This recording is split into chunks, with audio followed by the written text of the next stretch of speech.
kebudayaan, filsafat, dan keesaan gereja.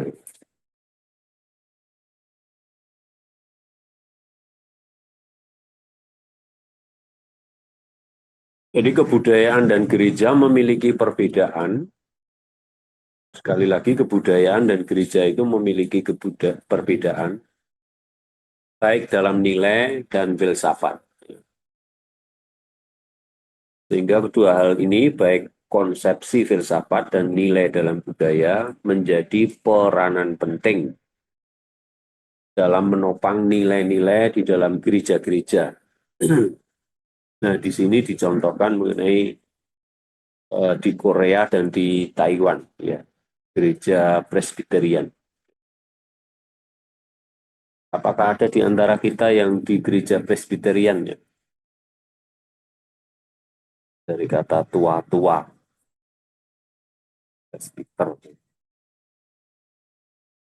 Nah, usaha untuk mendapat kesatuan gereja. Jadi tradisi dalam Presbyterian Calvinis dikenal dengan susahnya memperoleh keesaan dalam gereja. Karena terjadinya perpecahan disebabkan oleh banyak faktor, baik kesukuan dan perselisihan teologi, juga sosial dan politik. Ya. Ini Reformed Church in Amerika dan Christian Reformed Church, ya. Jadi ada gereja reformasi dan gereja Kristen reformasi. Ya, mungkin kalau saudara dibaptis, ada gereja baptis independen, ada gereja kerapatan baptis, ada gereja baptis Indonesia. Nah, semuanya baptis, tapi sudah terpecah-pecah menjadi bermacam-macam. Ya. Kemudian, namun hal ini tidak berlaku bagi gereja di Taiwan meskipun diterpa dengan berbagai macam masalah, baik dalam hal kekuatan politik dalam gereja, perselisihan mengenai pengawasan atas harta milik dan lembaga, bahkan isu-isu teologi. Namun hal itu tidak membuat mereka atau gereja Presbyterian di Taiwan terpecah. Ya. Apa penyebabnya sehingga gereja Taiwan bisa begitu, ya? Jadi ini hal yang perlu kita perhatikan. Pertama, pemeliharaan kesatuan gereja.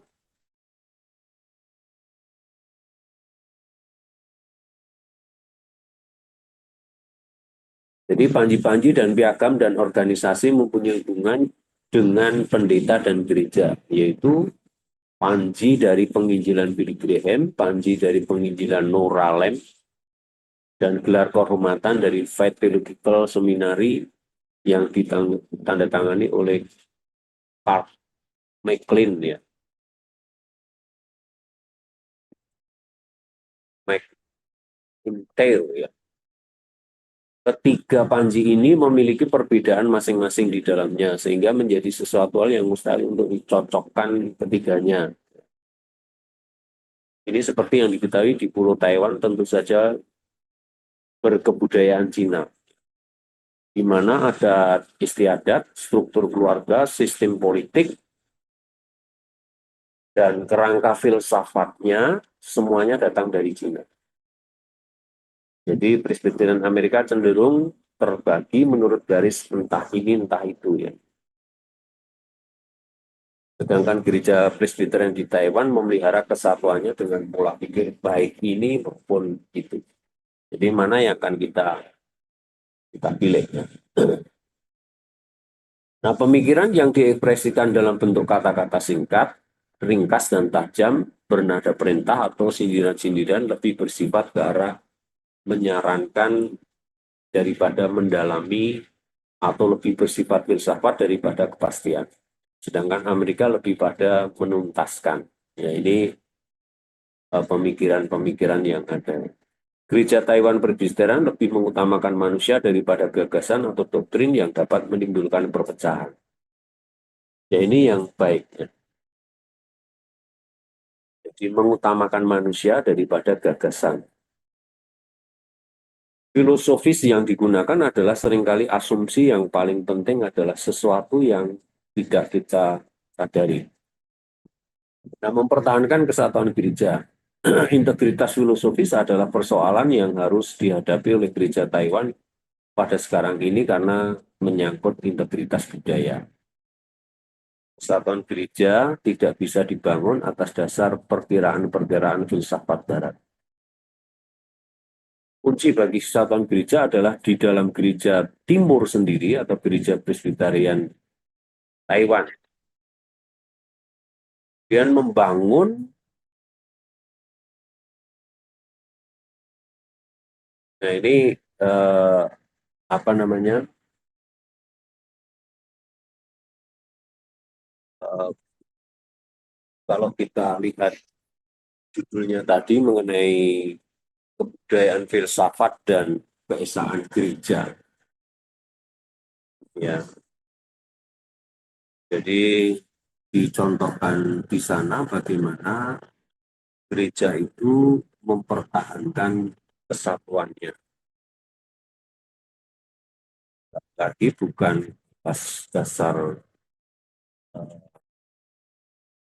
pentingan pribadi, karena yang membuat perpecahan gereja itu adalah pentingan pribadi.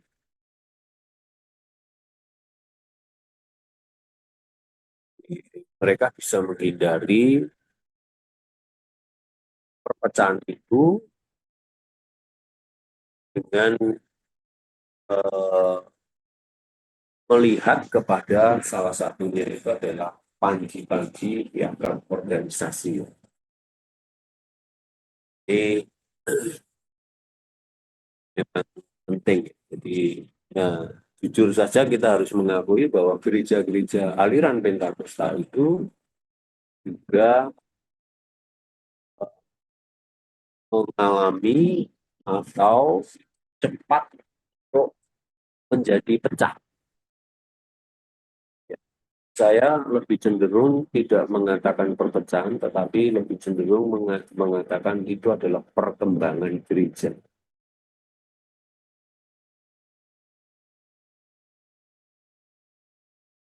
Pengembangan sinode.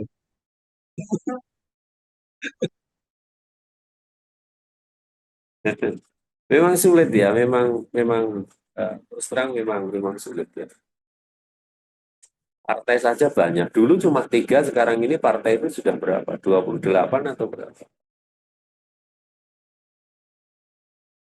Nah, masing-masing kan bisa jadi ketua. Ya,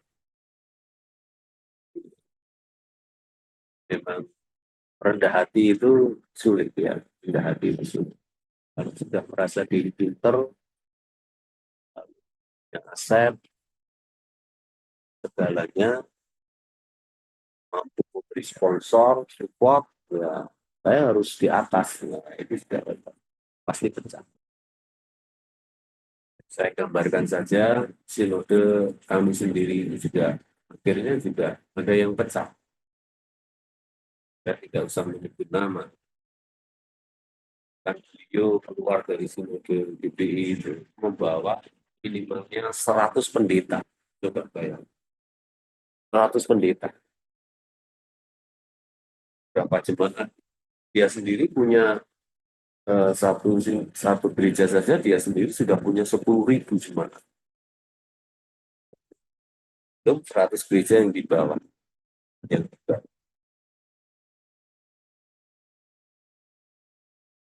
saya tidak tahu perkembangan beliau karena terakhir itu melayani di daerah timur dan beliau stroke ya, di sampai dibawa ke Singapura. Nah, kita melihat uh, begini ya, memang sulit ya untuk mempertahankan uh, kesatuan gereja. Ya, itu sangat sangat apa namanya diperlukan diperlukan komitmen ya yang, yang sungguh ya, yang sungguh-sungguh. Nah, Kemudian kita lanjut ke bagian bab 7 itu tentang metode teologi 4 contoh masa kini. Apakah ada pertanyaan dengan keesaan gereja itu? Kalau tidak, kita akan lanjut ke bagian selanjutnya tentang metode teologi 4 contoh masa kini. Ada pertanyaan? Tidak? Eh, saya mau bertanya, Pak. Ya. Ya, saya sangat menarik tadi tentang perpecahan gereja, Pak ya. Ataupun Bapak istilahkan tadi bukan perpecahan, tapi apa istilahnya? Yang ya, saya sangat tertarik dengan itu. Apakah kita setuju ataupun Bapak setuju dengan adanya gereja yang pecah, lalu kemudian dia membuka gereja-gereja di mana-mana. Jadi sehingga uh, istilahnya banyak orang yang ikut beribadah di gereja yang tadinya bersatu dengan kita, tetapi dia mengembangkan diri dan akhirnya di situ banyak gereja-gereja baru yang muncul. Dan maksud kita adalah apakah ini adalah salah satu cara, misalnya Pak ya, ini cuma pertanyaan saya, apakah ini adalah salah satu cara gereja masa kini untuk mengembangkan diri? Nah, maksudnya supaya Injil itu diberitakan kemana-mana melalui istilahnya gereja yang memisahkan diri, istilahnya bukan pecah tapi memisahkan diri lah maksudnya. Jadi Berkembang. apakah Bapak setuju dengan itu Pak kira-kira? Yang lain bagaimana? Ayo Bapak-Bapak yang lain, ayo para gembala-gembala yang ada ini, ayo coba beri pendapatnya. Kalau saya secara pribadi ya, kembali lagi nanti kepada teman-teman yang lain itu, saya sih tidak setuju ya. Kenapa tidak setuju? Karena kan biasanya itu gereja kalau udah pecah itu ya, nanti sampai di gereja yang dia baru bangun, yang tadi itu sama-sama dengan kita dan dia bangun sendiri, nanti akan jelek-jelekin juga. Habis itu dijelek-jelekin, baru jemaat yang sudah ada, yang sudah sering sama-sama dengan kita, ketika orang itu sudah pergi, ditarik kembali, ditarik juga. Kalau saya itu tidak setuju dengan kalau mau buka pelayanan itu, ya sebisa mungkin jangan sampai pecah. Cobalah bangun lagi pelayanan yang dari awal itu yang non Kristen, sehingga itu memang betul-betul penjangkauan jiwa begitu. Tapi kalau hanya pecah, baru kita bilang itu pembangunan gereja, ya apa ya? Kayak semacam tidak apa ya membahasakan itu gitu loh, Pak. Kalau saya itu lebih setujunya kalau orang kalau tidak pecah tapi gotong royong bersama-sama mengutus para pekerja ditempatkan di sekitar situ atau di tempat lain untuk membuka pelayanan yang baru, bukan pecah bangun gereja baru, bukan begitu sih. Kalau saya sih tidak setuju dan begitu sih, Pak. Oke, ada yang lain? Pak, Ya, saya Pak. perpecahan gereja itu tidak akan bisa dihentikan ketika masing-masing merasa diri lebih benar. Seperti yang disampaikan Pak Paulus tadi, ketika kita tidak ada kerendahan hati, perpecahan itu tidak akan pernah bisa diatasi. Dan itulah sebenarnya yang dari satu sisi sebenarnya itu membuat kita rugi diri sendiri. Dan kita tidak menjadi kesaksian bagi banyak orang. Karena apa? Bagaimana kita mau menarik orang-orang di sekitar kita, sedangkan kita sendiri pecah, saling merasa diri lebih benar, saling merasa lebih baik, sehingga ya secara pribadi sama seperti Pak Dawa tadi sampaikan, saya tidak setuju. GKMI bukan gereja yang lebih baik dari gereja-gereja yang lain, tetapi tidak diawali dari pecahan, diawali dari orang awam yang dipakai oleh Tuhan yang akhirnya bisa mendirikan gereja hingga sampai hari ini bisa tersebar ke seluruh Indonesia 72 gereja. Tetapi ya puji Tuhan, ya sekalipun tetap ada pernik-pernik perpecahan, tetapi beberapa gereja yang sempat mengalami perpecahan itu kembali lagi. Ya itu tadi Pak, saya memang secara pribadi saya tidak setuju kalau tadi yang disampaikan oleh Pak Jones tadi, cara gereja jadi bisa semakin. Mungkin itu Pak, terima kasih. Mari yang lain. Andreas, jadi bicara. Ya, selamat sore Bapak-bapak, Ibu semua. Eh, ini kalau saya mengamati di kasus yang nyata sih, antara bahasa dengan fakta itu memang kadang tidak sama, Pak. Jadi misalkan tentang antara perpecahan dengan perkembangan.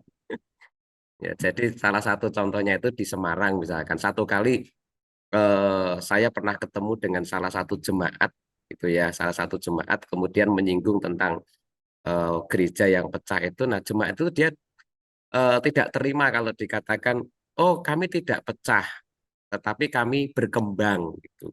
Cuma faktanya Pak, faktanya bahwa eh, ketika itu yang dikatakan tadi dalam tanda kutip berkembang itu ternyata gereja yang asalnya itu akhirnya jadi kosong Pak, akhirnya jadi berkurang dan kemudian gereja yang lain yang tadinya kalimatnya itu atau kata-katanya itu berkembang itu ternyata itu adalah gereja yang atau jemaatnya itu dari gereja yang sebelumnya dan itu juga begitu pecah lagi itu ya bahasanya bukan pecah tapi berkembang. Cuma faktanya bukan berkembang tapi cuma pindah jemaat Pak. Biasanya faktanya yang saya lihat itu seperti itu Pak. Jadi memang kadang untuk antara berkembang dengan pecah itu memang kadang-kala masih sulit untuk dibedakan. Tapi kalau misalkan memang membuka pos PI yang baru, nah seperti itu, saya lebih setuju dengan istilah itu memang berkembang gitu. Tapi kalau hanya pindah di satu gereja yang lain, nah sebenarnya ya kalau menurut saya sih bukan perkembangan, memang sebuah perpecahan karena diawali dari mungkin beda pendapat dan lain sebagainya. Mungkin itu tanggapan dari saya, Pak. Terima kasih, Pak Paulus dan teman-teman. Bahasa rohaninya ya Pak, berkembang.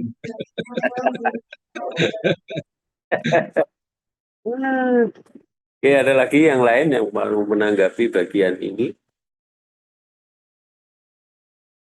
Ya, ini apa namanya kondisi lapangan. Ya, ya kita mau setuju atau tidak setuju, kenyataannya itu memang terjadi. Bisa nambahin sedikit Pak. Oh, boleh, boleh. Ini apa ya? Bicara tentang pecah gereja itu biasanya itu yang terjadi di gereja besar. Nah, dipenuhi sama macam maaf ya, itu saya tidak menjas atau apa mengkardilkan orang itu tidak ya. Yang terjadi itu sering gini. Dipenuhi oleh orang-orang banyak dan di dalam itu berbagai macam kepentingan pribadi terjadi. Nah, kenapa saya bilang gitu? Karena kita pernah di NTT itu, gereja besar juga, tapi tidak pernah pecah dari dulu sampai sekarang, Pak. Tidak pernah pecah. Gembalanya sampai 4. Nah, mungkin karena ini kota, mungkin juga, mungkin saja kita tidak bilang ini benar ya.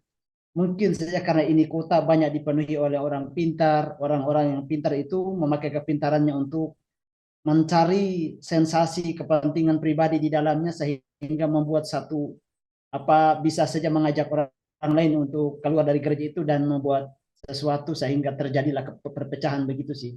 Tapi kembali yang Bapak sampaikan tadi, ketika hamba Tuhan itu menyampaikan firman Tuhan berdasarkan kebenaran dan orang itu mau rendah hati menerima kebenaran itu dan biarkan kebenaran itu merubah hidupnya, pasti tidak akan ada perpecahan.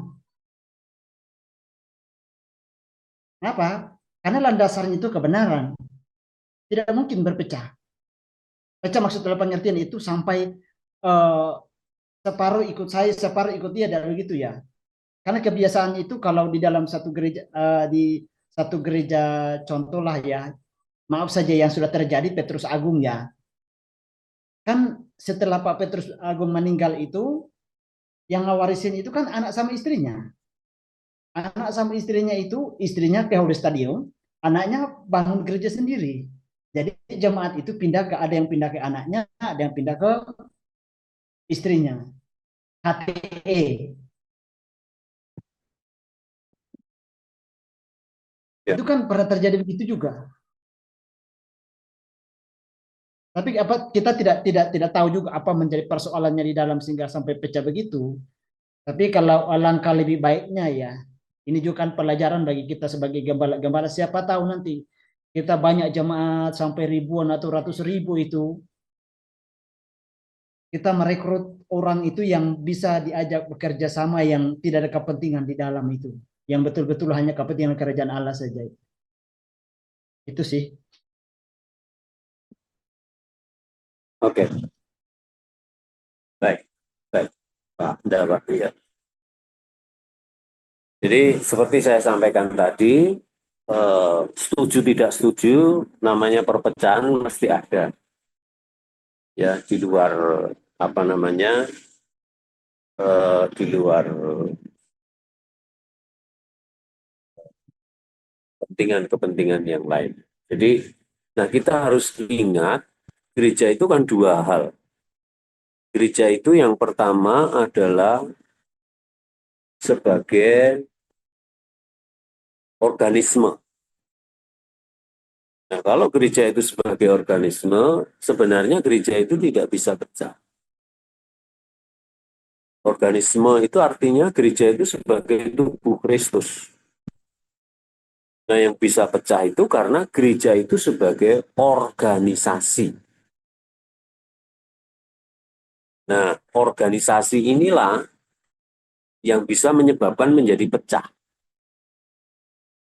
Ya, tidak setuju dengan ketua, tidak setuju dengan pengurus, akhirnya membelah diri. Ya, akhirnya membuat gereja sendiri, membuat sinode sendiri, bikin apa namanya, apa istilahnya itu, merek sendiri. Ya. Ya, kita tidak bisa menyalahkan bagian ini.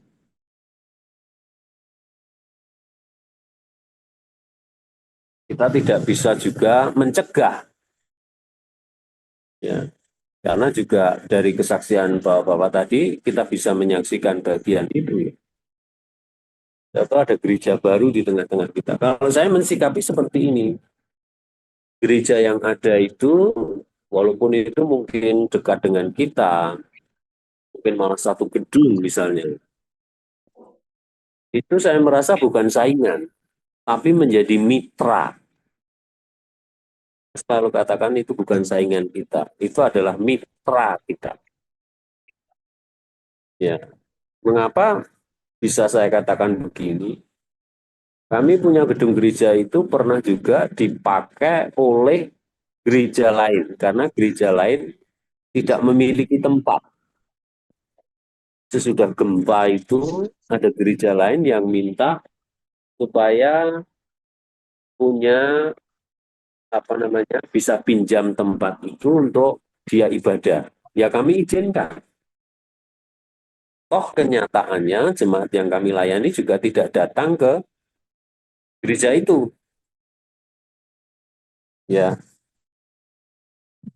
walaupun gedung sama yang dipakai. Jadi, saya merasa inilah menjadi mitra gereja, istilahnya itu parachute, ya, bagi kita. Jadi bukan saingan. Jadi jangan menganggap gereja lain itu adalah saingan kita. No, ya bukan. Itu mitra kita untuk mencari jiwa-jiwa. Nah, kan kadang-kala orang pergi ke gereja itu ya motivasinya bermacam-macam. Tapi kalau kita bisa mendewasakan mereka melalui pengajaran yang benar sesuai firman Allah, mereka tidak akan buyah loh. Saya ngomong begini bukan karena teori, tetapi ini pengalaman. Jemaat juga tidak mau pindah ke sana. Tetap dia tinggal di mana kami melayani. Jadi jangan takut dengan adanya gereja baru yang muncul. Justru malah kita bersyukur. Lebih baik banyak gereja. Seperti di daerah Manado itu kan, hampir setiap 100 meter ada gereja. Di tempat kita di Jawa ini hampir setiap 100 meter ada masjid, ada musola. Ya, Anda pilih mana? Lebih banyak musola, masjid, atau lebih banyak gereja yang muncul? Apalagi di daerah timur, Indonesia Timur itu, waduh, ya orang saingan mendirikan gereja walaupun mungkin jemaatnya hanya 5, tapi bikin menara yang tinggi-tinggi. Ya. Nah, sekali lagi, yang kita layani itu bukan bangunan, bukan gedungnya, tapi adalah orang-orangnya. Jemaat itulah yang perlu kita layani. Jadi, nah, di tempat kami itu mungkin di daerah Bapak Ibu Saudara juga ada namanya BKSG ya, Badan Kerjasama Antar Gereja. BKSAG. Nah, ada BKSAG. Ya, jadi tempat kami namanya BKSG ya, Badan Kerjasama Gereja-Gereja. Kebetulan saya juga duduk menjadi pengurus di situ. Uh, tidak bersaing ya. Justru kita bersyukur dengan gereja-gereja yang ada dan kita coba bersinergi untuk bagaimana kita membangun kemitraan, bagaimana kita bisa bekerja sama. Ya, salah satunya mengadakan Natal bersama. Ya, kita supaya eksis keberadaan kita ini diketahui oleh pemerintah, kita coba bincang bagaimana kalau kemarin itu Natal itu di pendopo kabupaten. Kita menghadirkan kira-kira hampir 1.000 orang. Itu saja perwakilan per gereja hanya sekitar 10-15 orang. Tidak semua jemaat tadi. Ada hampir 1.000 orang datang. Jadi bagian-bagian ini bisa kita mengerti bagaimana kita bisa menjaga kesatuan dan persatuan di antara umat Tuhan. Oke, gitu ya. Ada yang mau bicara? Pak Dawa mau bicara lagi? Ya Pak, kalau saya Pak, Firmon Pak, Oke. Kalau ini pribadi saya ya, selama saya pelayanan di sana itu sama Pak, selama kurang lebih 2 tahun itu gereja Kemenji di Indonesia daerah Alor yang dulunya hanya gerejanya itu 56 jemaat, sekarang sudah mencapai 68 jemaat, 68 gereja. Kenapa ya? Seperti Bapak bilang itu, kena pecah-pecah jemaat, masalah sedikit ya pecah, masalah sedikit ya pecah. Jadi itu ya itu menjadi tantangan gembala-gembala di sana juga Pak, gitu Pak. Jadi Ya. itu masalah serius Pak untuk gereja Pak. Oke. Ada lagi?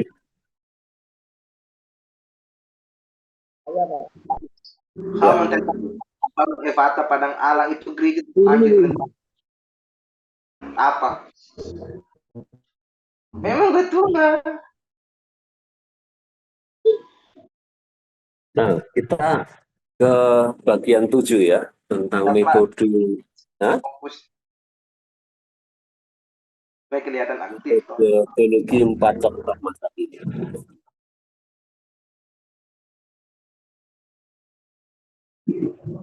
Nah, bangunan teologi masa kini itu cenderung untuk memfokuskan pada 4 metodologi dasar, yaitu pertama tentang teologi sistematika,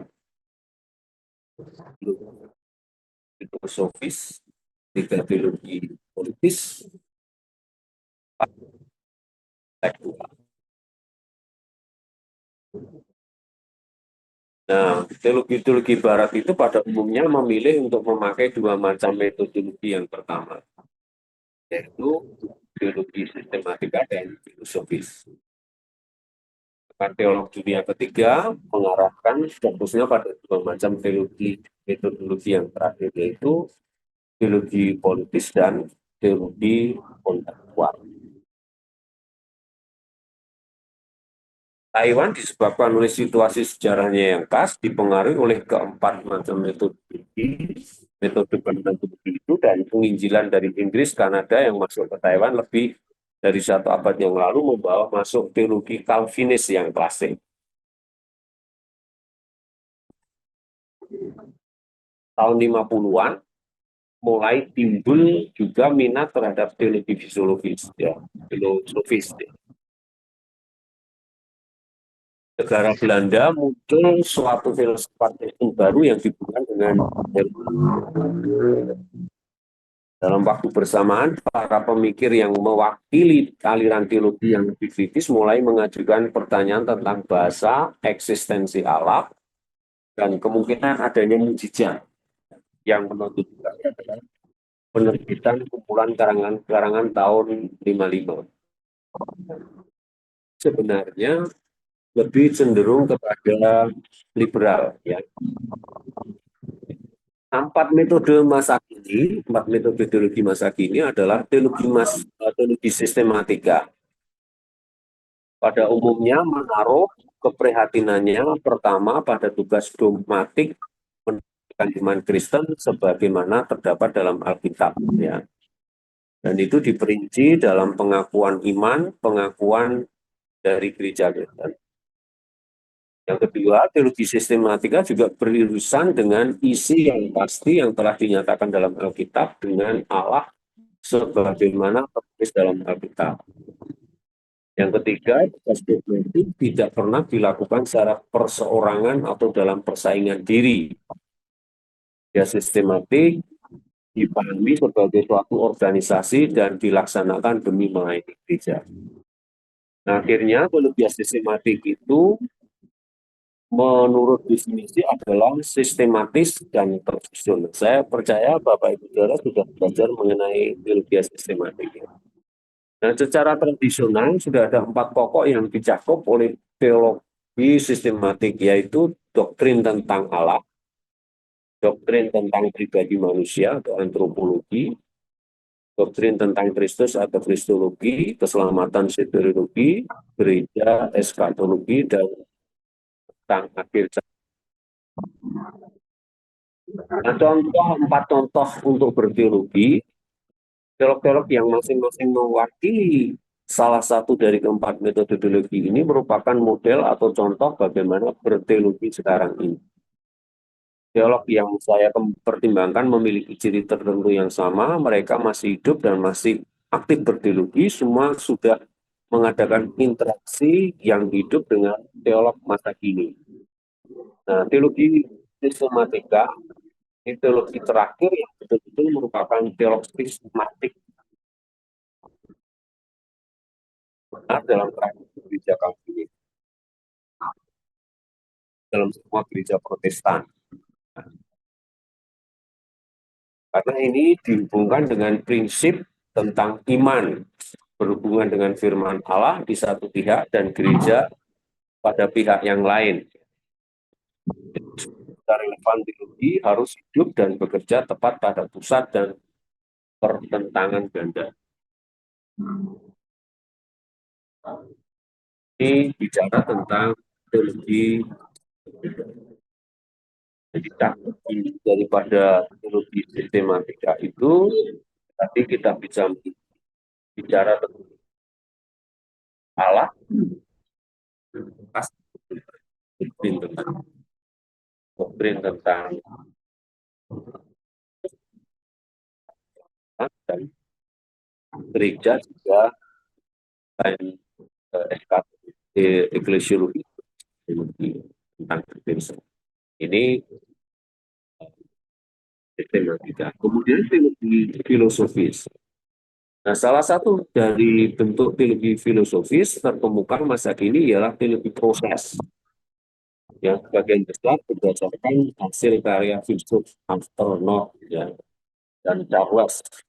Teologi proses adalah khas model Amerika dalam berteologi. Ya. Ya, kita tidak membahas mengenai teologi-teologi ini. Ini hanya gambaran-gambaran sepintas saja. Kemudian teologi politis. Hampir dapat dipastikan bahwa teologi politis yang paling terkenal dalam pandangan Mas ini ialah teologi pembebasan yang dikembangkan terutama oleh Amerika Latin. Teologi pembebasan sekarang ini sedang menemukan di seluruh dunia, bahkan di negara industri maju di barat. Ini teologi politis, teologi pembebasan. Kemudian teologi kontekstual. Ya, Song seorang Presbyterian dari Dallas ini sebagai seorang pembicara yang paling kreatif mengenai teologi kontekstual. Song pada awalnya mempelajari Perjanjian Lama, kemudian beralih pada dogmatik dan telah menghasilkan karya yang luar biasa dalam mencampurkan kedua bidang ini menjadi satu. Dan kemajemukan teologi masa kini. Gambaran tentang keempat metodologi teologi masa kini dapat dan keempat model teologi yang mewakilinya tentu saja bukan gambaran yang lengkap, ya. Karena tiap-tiap metode dan contoh tersebut mempunyai kekuatan masing-masing, khususnya dalam konteks Asia. Proses pandangannya yang segar mengenai iman Kristen telah banyak berbuat untuk membuka mata mahasiswa-mahasiswa Asia mengenai keaslian.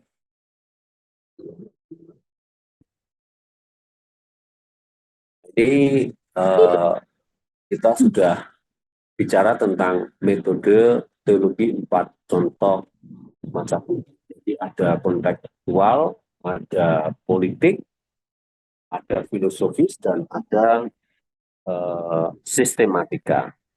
Nah, sebenarnya juga keempat bagian ini, metode ini juga kita gunakan sebenarnya. Mungkin kita lihat mana yang paling cocok di dalam kita melakukan yang kita ini untuk kita ini menggunakan metode teologi. Mungkin ada pertanyaan atau ada ini silakan. Tidak, saya maju lagi ke metode teologi ke pentingnya mitos Kristen. Pentingnya mitos Kristen. Nah, di Barat dunia ini dikuasai oleh 5 panca indera kita. Kita hanya percaya pada apa yang kita lihat, kita sentuh, kita dengar, kita rasa, kita cium. Ya, ini namanya 5 panca indera. Lihat berarti dengan mata, sentuh berarti dengan tangan, dengar berarti dengan telinga, rasa berarti dengan lidah, ya. Cium berarti dengan hidung, ya. Jadi ini panca indera kita. Nah, kita menganggap diri kita harus rasional, sehingga setiap gagasan dan situasi yang terbuka harus diuji secara ketat dan cermat. Nah, pemimpin gereja merasakan tekanan yang hebat dalam membuktikan kerasional iman dan ajaran Kristen. Dia merasa wajib berbicara dalam bahasa yang diakui budaya, bahasa logika, cara berbicara menurut akal yang logis. Nah, tentu saja ada alasan bagi penekanan pada yang rasional. Para reformator melawan penyelewengan yang ada dalam gereja Katolik Roma, penuh dengan kebodohan dan penekanan yang berlebihan pada sakramen-sakramen. Nah, penafsiran kembali mitos Kristen. Penekanan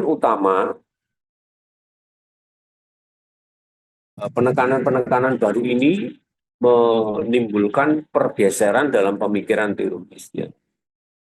Sarjana mulai memeriksa Alkitab secara rasional dan banyak cara pendekatan kritis yang mulai muncul sehingga pada awal abad 19 metode kritik kesejarahan sudah masuk ke dalam fakultas teologi dan kebanyakan universitas di Eropa.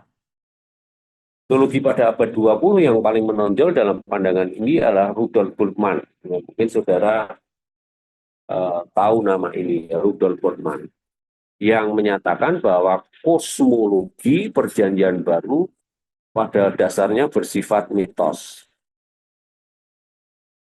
Inilah pendapat daripada teologi liberal ya, Rudolf Bultmann.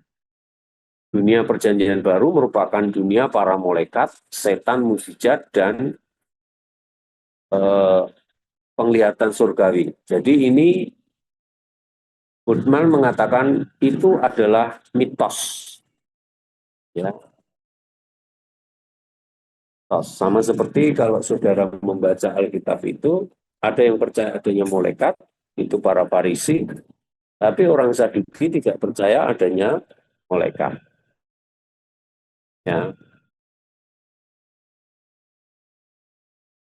Nah, walaupun demikian di lingkungan banyak gereja Kristen, dengan hanya mengucapkan kata mitos itu saja dengan segera sudah menimbulkan kecurigaan, ketidakpercayaan. Bagi banyak orang, mitos itu kata padanannya adalah dongeng. Bagi mereka untuk melukiskan ciptaan di Taman Eden. Dongeng tentang Adam dan Hawa, tentang Taman Eden. Atau kebangkitan Tuhan Yesus dari kematian sebagai mitos. Itu adalah menyangkal kesejarawan peristiwa-peristiwa tersebut.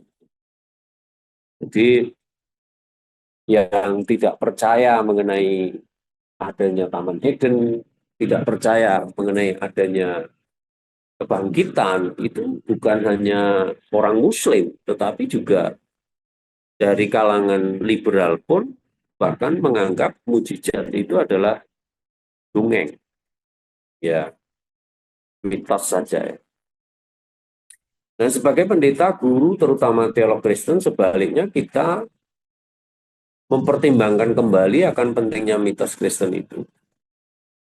Menegaskan ulang bahwa menurut Injil Kristen, penciptaan mengandung maksud, bahwa kebenaran tidak selalu harus bermuara pada apa yang secara ilmiah, dan bahwa realitas adalah di bawah kekuasaan Allah yang Maha Kuasa. Jadi, bagaimana kita menjelaskan bahwa itu bukan mitos, tetapi itu adalah benar-benar peristiwa terjadi. Air diubah menjadi anggur.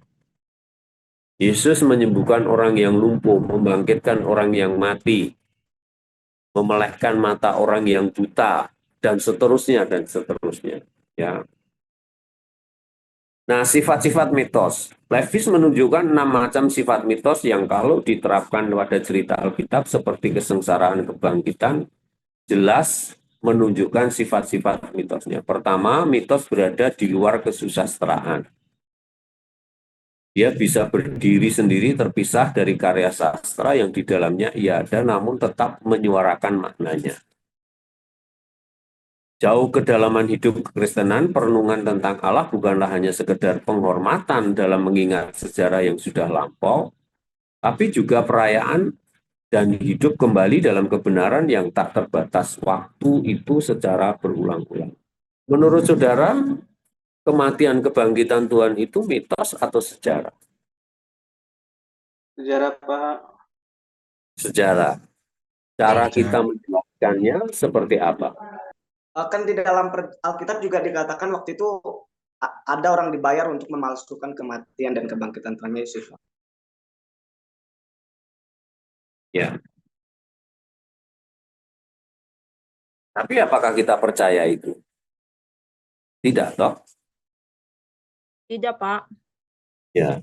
Lalu cara kita ini bagaimana kita menjelaskan bahwa memang kematian kebangkitan Tuhan itu bukan mitos? Karena ya menurut saya itu fakta sejarah, Pak, bukan mitos. Karena yang pertama sebagai ilmu pendidikan ya itu sudah diuji atau sudah dilakukan penelitian. Nah, memang itu ada kenyataan itu bahwa fakta-fakta bukti sejarah Yesus pernah disalib itu secara ilmiah apa segala ya itu ada, itu dapat dibuktikan. Dan juga situs-situs tempat-tempatnya itu kan nyata ada dan lokasinya juga ada. Sedangkan secara iman ya kita percaya memang betul kenyataan itu ada, dan dalam apa cerita-cerita Yahudi kan ada semua tentang tentang Yesus gitu, Pak. Jadi itu bukti sejarah bahwa itu memang kenyataan, Pak. Ada yang lain punya pendapat? Cara kita pembuktiannya bahwa itu benar. Itu sejarah. Itu Kalau dari seperti apa? ya, kalau dari saya menurut saya itu bukti sejarah karena bisa dibuktikan dengan adanya saksi-saksi mata yang juga ada di kejadian waktu itu. Contohnya kayak murid-murid, mereka adalah saksi-saksi yang bisa mempertanggungjawabkan dan juga ada tulisan-tulisan yang bisa dipercaya, Pak. Ya. Terima kasih. Ya. Dari saya, Pak. Ya. Tapi maaf ini saya di jalan, Pak. Saya mau jemput istri, tapi saya masih kalau agak ribut-ribut ini masih di jalan saya. Itu fakta sejarah, Pak, karena yang menyaksikan waktu Yesus mati itu bukan hanya saja para murid Yesus. Orang yang menyalibkan Yesus sendiri juga sebagai saksi di sana. Dan tidak ada penelitian yang membuktikan bahwa itu palsu, Pak. Dan seperti yang disampaikan oleh teman-teman tadi, bahwa semua itu bisa dibuktikan melalui ada saksi mata, tempatnya juga masih ada, dan semua dokumen-dokumen yang berkaitan dengan hal itu tidak ada yang bisa membuktikan bahwa itu palsu. Dan ini sebenarnya bagian inilah yang dipercaya oleh orang-orang Islam, ya saudara-saudara kita sebut, bahwa Yesus itu tidak disalib. Yang disalib itu adalah Yudas Iskariot. Bahwa Yesus itu tidak mati.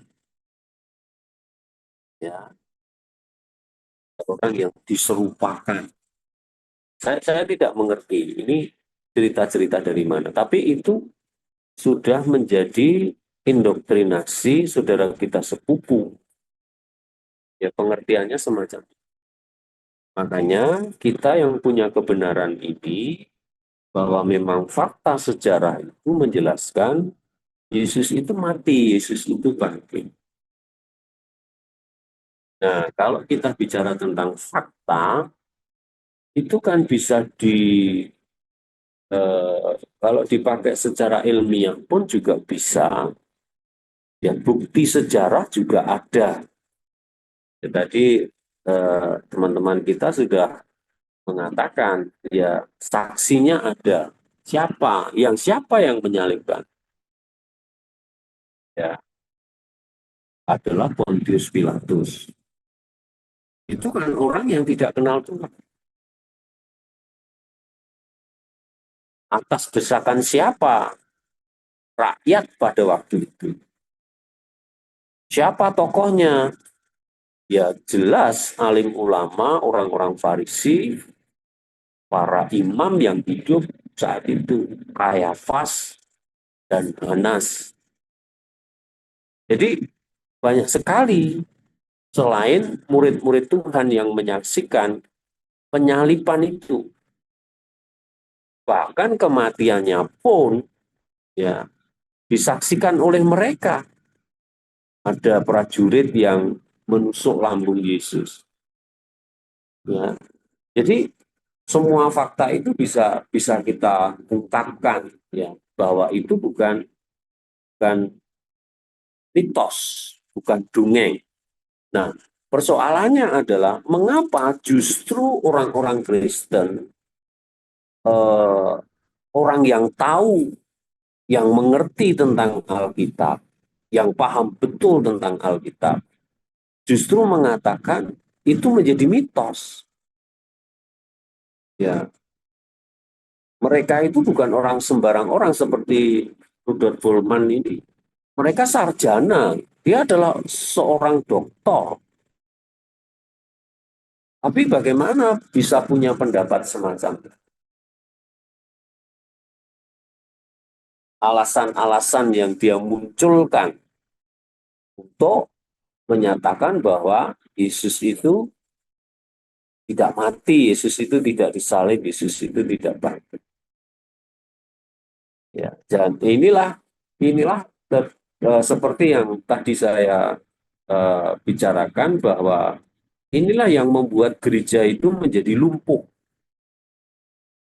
Ya, bukan karena bom atom, bukan karena serangan teroris, bukan karena gereja gedungnya itu dibakar, tapi justru dari dalam itu pengajaran-pengajaran yang tidak benar. tidak sesuai dengan firman Allah. Nah, ini menjadi satu bahaya yang sangat luar biasa. Bahkan saudara tahu sekarang ini muncul aliran sesat yang dari Korea itu. Ya, bahwa Yesus itu sudah menjelma menjadi seorang wanita. Muncul di Korea saat ini. Oh, yang Maha Kuasa itu apa ya? Ya, gereja apa namanya? Tuhan yang Maha Kuasa. Gereja Tuhan Maha Kuasa atau Allah Maha Kuasa. Saya lupa. Jadi bermacam-macam. Jadi ini bahaya. Dan mereka cara apa namanya memasukinya sangat luar biasa dan halus sekali. Bisa masuk ke sekolah, bisa masuk ke lembaga dari TK sampai kepada perguruan tinggi. Bisa masuk ke gereja, bisa masuk ke pemerintah, lembaga-lembaga yang lain. Sangat luar biasa. Tidak terasa. Ya, aliran sesat itu begitu masifnya, sangat luar biasa. Jadi kalau kita, ya ini tanda kutip ya, memang iblis itu pinter ya memakai orang-orang semacam itu. Ya, tapi kita ini juga diberi hikmat oleh Tuhan. Ya, makanya ada satu ayat di dalam Alkitab itu mengatakan kalau anak manusia itu datang, adakah dia mendapati iman di bumi? Ya, artinya iman itu kepercayaan yang sungguh-sungguh kepada Tuhan. Ya. Jadi tidak mudah untuk disesatkan dengan ajaran-ajaran atau dongeng-dongeng atau hal-hal yang tidak sesuai dengan firman Allah. Nah, jauh ke dalam hidup kekristenan, perenungan tentang Allah bukanlah hanya sekedar penghormatan dalam mengingat sejarah yang lampau, tetapi juga perayaan hidup kembali dalam kebenaran yang tidak terbatas waktu, itu secara berulang-ulang. Nah, sifat mitos pertama yaitu berada di luar kesusastraan. Ya, ini kalau kita bicara tentang apa namanya mengerti tentang mitos, ya, secara penulisannya, ya. Dia bisa terpisah atau berdiri sendiri dari karya sastra yang di dalamnya ada, namun tetap menyuarakan maknanya. Kedua, kesenangan terhadap mitos, ya, sama sekali tidak bergantung pada adanya daya tarik yang biasa ada pada satu cerita seperti ketegangan dan kekejutan. Ya. Ketiga, dalam mitos simpati manusia sangat minim. Kita sama sekali tidak memproyeksikan diri kita ke dalam tokoh ceritanya. Keempat, mitos mengandung pengertian luar biasa menyangkut hal yang tidak mungkin dan ajaib, ya, bahkan sebelum kelahirannya. Kehidupan Yesus sudah terlibat dalam pengalaman-pengalaman yang gaib. Misalnya, kalau di Alkitab tidak ada cerita itu, tapi di luar sana Yesus waktu kecil itu bisa membuat burung dari tanah. Nah, itu kan ceritanya orang Islam, bukan cerita orang Kristen. Di Alkitab kan tidak ada bicara semacam. Kemudian yang kelima, dalam mitos pengalaman mungkin sedih atau menyenangkan, tetapi selalu serius. Mite yang lucu tidak mungkin, ya. Mite-mite berurusan dengan konsep, masalah, dan peristiwa yang sangat penting, dan karena itu mite tidak boleh dianggap enteng. Nah, ini kalau kita melihat mengenai sifat mitos. Ya. Tidak, saya akan lanjut satu lagi. Lanjut Pak, menurut saya jelas. Ini yang selanjutnya bicara tentang bagian yang ketujuh itu tentang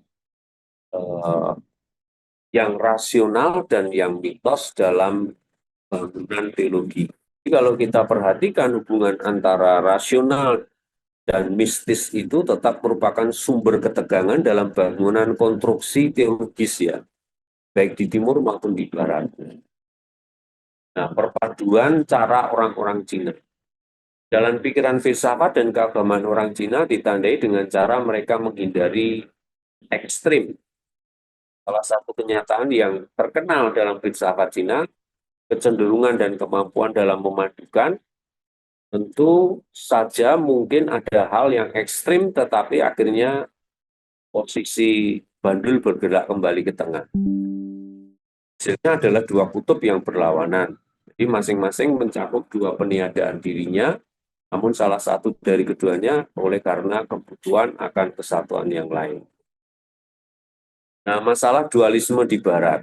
Jadi cara berpikir Barat menghadapi pertanyaan yang berlawanan dari perspektif yang jelas berbeda ya. Pikiran Barat telah membuatkan bermacam-macam dualisme, mengelompokkan tiga macam di dalam sejarah pemikiran filsafat Barat. Dualisme bentuk dan isi Yunani kuno, dualisme alam dan anugerah skolastik, dualisme alam dan kebebasan humanisme modern. Ya. Jadi dualisme tentang hal-hal yang rasional dan hal-hal yang mistis telah menjadi persoalan khusus dalam teologi Barat. Ya. Namun rasional cenderung mencurigai kaum mistik ya, dengan tuduhan mengaburkan batas dan jarak antara pencipta dan ciptaan, antara subjek dan objek. Kemudian mengatasi dualisme. Bagi orang Kristen Taiwan, kehadiran mistik yang terus-menerus menimbulkan satu persoalan yang khusus. Karena bukan hanya kaum Konghucu ya saja yang menentang mistik, tetapi juga kaum Kristen Barat. Kemudian firman dan sakramen. Dari perspektif teologi Calvinis di Asia pada umumnya dan di Taiwan khususnya tidak ada doktrin yang membutuhkan penafsiran ulang yang kreatif daripada doktrin tentang firman dan sakramen. Fakta bahwa firman dan sakramen keduanya dimengerti sebagai alat anugerah. Bukti nyata bahwa struktur dasarnya adalah teologi Calvin. Karena menekankan bahasa dan firman tertulis, maka segi mistik dan intuisi menjadi makin merosot. Hanya sakramen perjamuan kudus. Ya. Ini jadi ada dua hal yang perlu kita perhatikan. Firman berarti pemberitaan tentang firman, sakramen berarti bicara dua hal ya, yaitu perjamuan kudus dan yang satu itu tentang sang. Melihat dalam Kisah Para Rasul 2 ayat 42 itu dijelaskan di mana gereja mula-mula berkumpul untuk memberitakan firman, berdoa, merayakan perjamuan, dan pemberian kasih. Oke, sampai di sini ada pertanyaan tentang yang rasional dan yang mistis dalam bangunan teologi. Pak, saya mau bertanya tentang sakramen, Pak, sakramen perjamuan kudus. Yang ada beberapa buku yang saya baca sebelumnya itu kan di situ dijelaskan bahwa John Calvin pernah memerintahkan atau bahkan pernah untuk mengatakan bahwa perjamuan kudus itu hampir setiap hari itu boleh dilakukan oleh gereja. Saya baca satu buku, saya lupa, katanya sakramen perjamuan kudus itu boleh dilakukan bahkan setiap hari atau setiap minggu. Nah, lalu tanyanya mengapa sekarang ada beberapa gereja, khususnya ada beberapa denominasi yang perjamuan kudus itu dilakukan setiap bulan 1 kali dan sebagainya. Mohon itu yang menjadi Pak. Yang mau kasih pendapat, di tempat kami setiap bulan minggu pertama kami mengadakan perjamuan kudus ya. Tapi juga ada gereja lain yang hanya 3 bulan sekali, ada yang 2 bulan sekali, ya tergantung gereja masing-masing.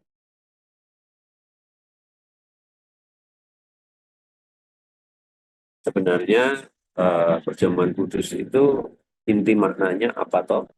Inti maknanya kan kita ini memperingati kesengsaraan, kematian Tuhan, dan kedatangannya kembali.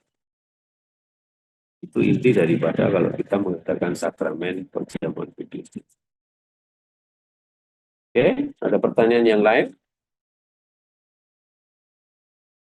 Dapat yang lain? Atau mau sampaikan sesuatu yang lain? Terima kasih untuk waktunya, terima kasih untuk perhatiannya.